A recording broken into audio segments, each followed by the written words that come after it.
Olá, colega alimentarista, estamos aqui de novo para poder darmos início a mais um dia de comentários. Já estamos aqui no nosso quarto dia de encontro, falando sobre a COP30 focada para as questões alimentares. Então, nós vamos debater agora os posicionamentos de vários países, e dentre esses vários países, nós vamos dizer daqueles 5 países que mais emitem gás carbônico, 4 não vieram, né? Então, só veio a União Europeia, na realidade não é um país, é uma federação de países, mas a Rússia, a China, a Índia e os Estados Unidos não mandaram representantes. Então, nós temos um discurso que ele não está consentâneo, né? Nós estamos buscando como reverter as mudanças climáticas. Eu creio que já não há mais como reverter. Nós temos que agora tratar de mitigar o impacto. E para nós que somos alimentaristas, a preocupação maior é a seguinte: qual o efeito dessas alterações climáticas em relação à produção de alimentos? Tem alguns efeitos? Tem, e nós estamos já buscando resolver esses efeitos, mitigar esses efeitos, principalmente através da tecnologia, através dos sistemas de produção de alimentos. Então, eu creio que o Brasil ele sai dessa COP com um sentido de que cumpriu, vem cumprindo, dentro da possibilidade, o máximo possível dos compromissos que assumiu. E vamos trabalhar essa questão realmente do desmatamento ilegal. Então, é importante que a gente faça a distinção, e eu já coloquei isso, entre desmatamento ilegal, que é criminoso, e a pessoa que faz a supressão vegetal dentro da sua área legal para poder plantar alimentos. Essas pessoas nós temos que incentivar que retirem, se for o caso necessário, retirem a parte do que há a vegetação nativa para plantar alimentos. Nós precisamos produzir alimentos em maior quantidade e maior número de pessoas possível. Por quê? As mudanças climáticas estão promovendo uma alteração na produtividade. E nós temos que ter mais pessoas produzindo, mais áreas produzindo, para poder garantirmos que nós teremos alimentos em quantidade e qualidade suficiente para garantir a segurança alimentar do nosso país e até exportar excedentes para o mundo, tá certo? Então vou trazer as notícias de hoje, vamos conversar um pouquinho e a gente vai continuar acompanhando a COP30 agora até o final. E a gente depois vamos trabalhar sobre os resultados da COP30, tá? Então eu vou trazer primeiro uma notícia agora. Palco da COP30, a Amazônia já sofre com as mudanças climáticas. Não sei se vocês lembram, vou trazer para vocês, entre 23 e 24, teve uma seca muito grande na Amazônia, que os rios baixaram, inclusive, era difícil a locomoção, porque lá a locomoção é muito feita por rios, né? E aí, dentro desse período que baixou, os igarapés também, né, que são aqueles que alimentam ali a parte do rio Amazonas e dos rios, eles também diminuíram a quantidade de água. E ali eles são uma espécie de berçário, né? Quando há enchente, os filhotes eles vão para os rios, né? E ali eles crescem. E aí quando diminui, os igarapés permanecem como local de desova, dos berçários. E esse ciclo foi rompido. Qual o resultado disso? A população do Amazonas, os ribeirinhos, eles vivem principalmente, o alimento principal, a proteína principal é peixe. E como houve esse problema no ciclo, a gente está verificando agora uma dificuldade de pescar. Não está tendo peixe na mesma quantidade que tinha anteriormente. O que acontece? Insegurança alimentar. Então, eu trouxe essa notícia do dia 14, hoje, agora pela manhã, que eu estou gravando, em que se busca agora mecanismos de compensação para essa falta de peixe. Por isso que eu digo que é importante nós termos em mente que com essas mudanças climáticas nós vamos ter que buscar outros meios de produção. Não dá peixe? Tem que criar frango. E aí precisa de milho, precisa de soja, precisa de ração. Como é que você faz isso? Onde você planta? Em qual área você pode plantar mais alta para poder produzir esses alimentos? Quais as áreas do Amazonas ou da região amazônica? Aí engloba vários estados, né? Pará, Roraima, Rondônia, Amapá. Quais as áreas que você pode estabelecer como áreas de produção de alimentos?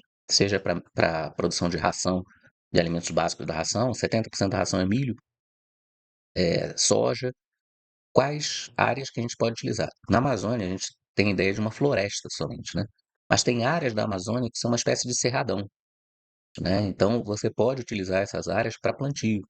Salvo engano, em Roraima, em Rondônia, tem essas áreas. No Acre também você vai encontrar áreas que você pode plantar. Então, nós temos também que ter a mente aberta para poder ver como nós vamos trabalhar, nos casos dessas alterações, outras fontes de proteína que não sejam necessariamente o peixe, tá? Porque esse peixe pode vir a faltar ou não tem quantidade suficiente. Então, criação de búfalo, né, como tinha em Marajó, então outra carne, outra proteína, criação de suínos, né, então a gente vê algum tipo de criação, inclusive, até alguns tipos de animais, né, nativos, que possam ser permitida a criação e a reprodução, com orientação sobre a Embrapa, por exemplo, para poder produzir proteínas. Então o objetivo é esse.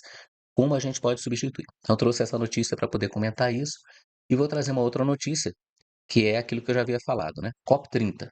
Essa foi a notícia de hoje também, atualizada hoje, agora pela manhã.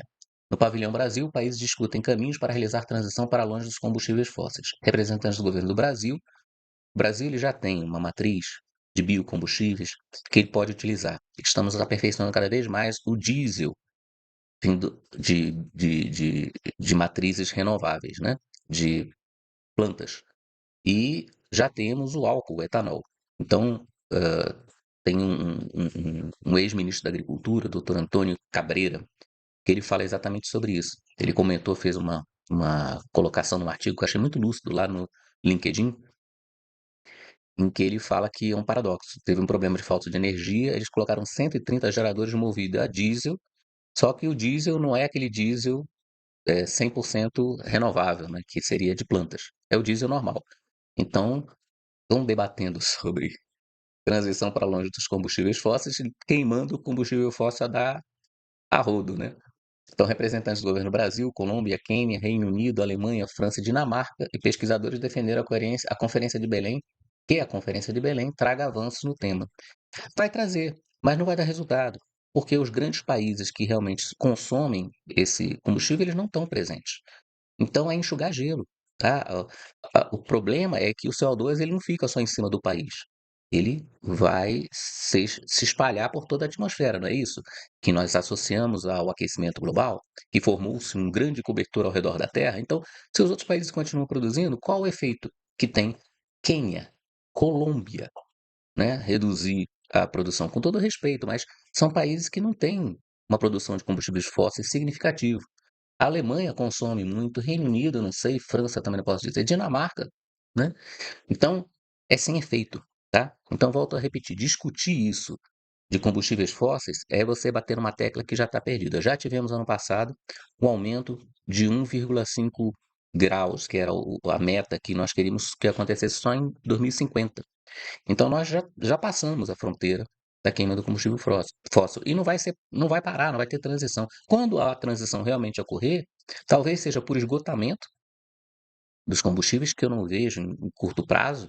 Eu lembro da década de 70, teve aquele problema dos combustíveis, né, do petróleo, crise do petróleo.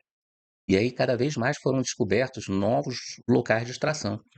E eu não vejo acabar isso tão cedo, né? Daqui a 10, 20, 30 anos continuaremos queimando combustível fóssil.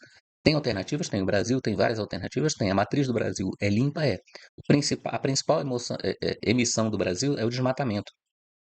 E digo mais, num total histórico, desde a Revolução Industrial até hoje, só 3% das emissões de gases de efeito estufa corresponde ao Brasil. E detalhe, aquilo que você extrai do solo e joga na atmosfera, esse você não tem como reciclar, não tem como enfiar de novo no solo. Mas o desmatamento, por exemplo, que é ilegal, e aí eu faço sempre a diferença, desmatamento ilegal e retirada vegetal para plantio, que é legal dentro das áreas que são permitidas com autorização dos órgãos ambientais. Esse nós temos que incentivar, produzir cada vez mais comida, para os excedentes a gente poder exportar e ter a alimentação garantida para a nossa população, tá certo? Mas esses que retiram petróleo, que queimam petróleo, desde o início da Revolução Industrial, ou carvão mineral, eu falo petróleo, mas utiliza-se também muito carvão mineral na Índia, carvão mineral na China, né, nos países da Europa também utilizaram, nos Estados Unidos. Então, a utilização e a queima do carvão para produzir energia, eles não vão parar e eles acumularam esse período todo, desde a Revolução Industrial, e o Brasil, comparado a esse total, responde a 3%. Como eu falei, uma parte é desmatamento. Mas o desmatamento você pode replantar, né? Se você retirou, tem uma área ilegal, você pode replantar e você recaptura o carbono que você utilizou, que você lançou na atmosfera na época do desmatamento. Então, o desmatamento ele é reversível.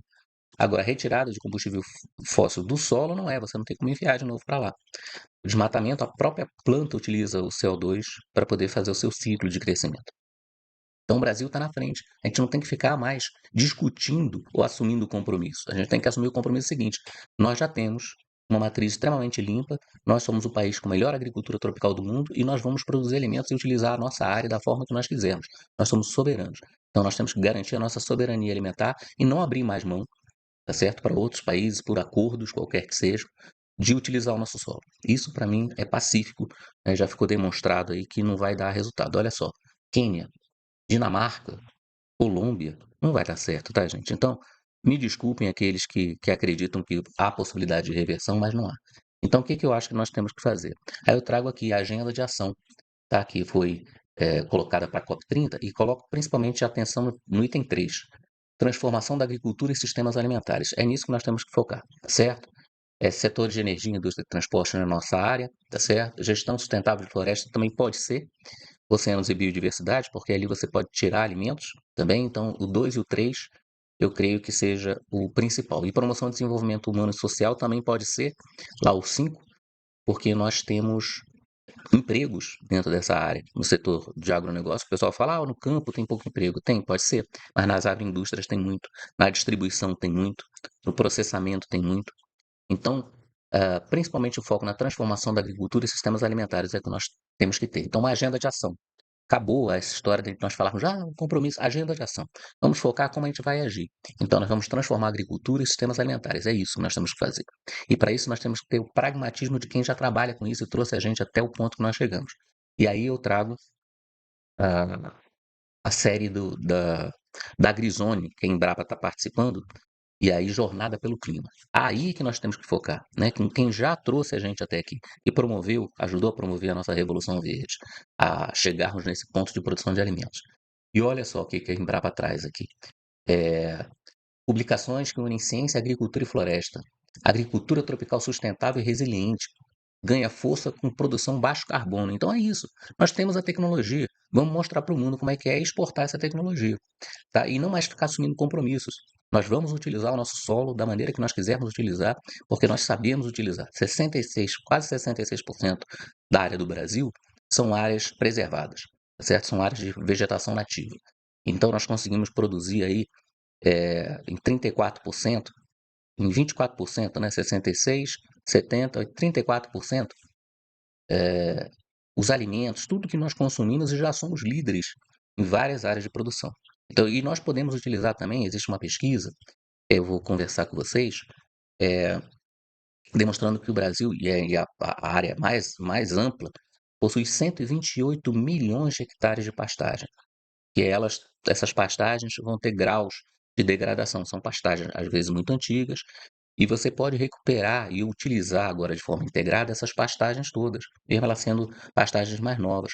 Colocar lavouras, fazer ciclos plantios em áreas de pastagem com lavouras. Você pode colocar árvores, né, para poder produzir bem-estar animal, e a gente chama de integração lavoura, pecuária, floresta. Pode colocar o próprio gado, né, formando um ciclo. Com isso, você já pode dobrar a produtividade da mesma área. E aí, nesse aumento de produtividade, vocês imaginam isso exponenciado em 128 milhões de hectares. Então, é isso que nós temos que buscar, tecnologia, né? E aí, a própria reportagem traz isso aqui, ó. Ciência, agricultura e floresta. Então, esses tipos de cuidados, tem uma outra notícia, biofortificação melhora a vida de famílias em vulnerabilidade alimentar. É um dos temas de e-book lançado na COP30. O que é biofortificação? Alimentos que têm uma quantidade maior de nutrientes. E isso permite com que o mesmo consumo de alimentos, por exemplo, eles estão produzindo uma mandioca que produz beta-caroteno, que é aquela cor alaranjada que a gente vê na cenoura, que vai ser convertida posteriormente em vitamina A. Então, quando você tem a tecnologia que a gente tem, a capacidade de transformar e uma demanda de mercado, é o que nós temos que focar, tá? E aí eu trago para vocês mais uma notícia, né, mais uma ação que está sendo tomada e o Brasil nesse ponto está na frente. O CNA, que é a Confederação Nacional de Agricultura, junto com o Senar, ele está dentro do pavilhão da AgriZone também ensinando e trazendo informações sobre o sistema, né, CNA e Senar, que é um sistema de educação para os produtores, né, de agricultura. Eles falam sobre bioeconomia na Amazônia, o agro que alimenta e é solução climática. Olha aí, planeta campo. É isso que nós temos que começar a trabalhar. Começar a trabalhar não, já estamos trabalhando, mas mostrar para todo mundo que nós não temos mais que deixar de produzir, pelo contrário. Temos que acelerar essa produção cada vez mais e expandir essa capacidade de educar as pessoas, tá? Então, vou reduzindo aqui agora o ritmo, eu vou trazendo as notícias, mas vocês já sabem qual é a ideia que nós alimentaristas devemos seguir. tá? A COP30, ela esse discurso de controle de emissões de gases de efeito estufa tem que ser resolvido entre os países que não tiveram aqui a grande parte e a própria União Europeia. O Brasil ele já está cumprindo o seu dever. Como eu falei, durante toda a história de emissão de gases de efeito estufa, 3% somente corresponde ao Brasil. Nós não colocamos o mundo nessa situação e não temos obrigação de tirar, apesar do que sempre os compromissos do Brasil foi de produzir com sustentabilidade. E isso nós já atingimos, já mostrei para vocês. Então, o foco agora é produção de alimentos com sustentabilidade, utilização do solo devida, correta, criminalizar quem é desmatador, que é criminoso, esse que não está dentro das normas, e dar prêmios, premiar as pessoas que produzem, tá? Vamos olhar agora para os nossos produtores de alimentos, tá? E vamos dar a reverência devida, porque eles estão lá sofrendo essas mudanças, esses impactos, e nós temos que valorizar as pessoas. Essas pessoas muitas vezes saem do campo porque elas não têm forma de subsistência. Nós temos que preservar essas pessoas no campo e ampliar o acesso para que essas pessoas possam continuar a produzir. E aí eu digo, pessoas que são agricultores familiares, são pequenos, que podem ou não serem tecnificados, os médios e grandes. A todos nós temos que ensinar e produzir cada vez mais a ideia da sustentabilidade, da produção e uso de solo com qualidade. E isso nós estamos fazendo. Essa é a minha defesa. O Brasil não pode ser celeiro do mundo. As pessoas virem aqui para poder pegar, comprar a precinho barato o alimento. Não, ele tem que ser pátria alimentarista. Junto com o alimento vai tecnologia, vai valor agregado, vai produção que nós temos que fazer, produção de insumos, tratores, fertilizantes, bioinsumos. Nós temos que trabalhar nossa agroindústria, não exportar mais o grão, mas exportar o alimento que consome esse grão. Então, aves, ovos, suínos em cortes, que aí isso ainda produz mais um agregado, né? E a gente vai desenvolver essa grande área que é o setor agroalimentar do agronegócio, tá? É esse meu objetivo, é essa a minha missão, trazer para vocês que o Brasil é uma potência nessa área. E precisamos atuar sempre com esse foco. COP30, COP40, COP50, o que for, sempre o Brasil vai ter que levar essa referência de produção a qualquer lugar, para o mundo todo conhecer, tá certo? E valorizar isso. Bom, eu vou deixando agora encerrando aqui, enviando minhas saudações alimentaristas a todos e um forte abraço.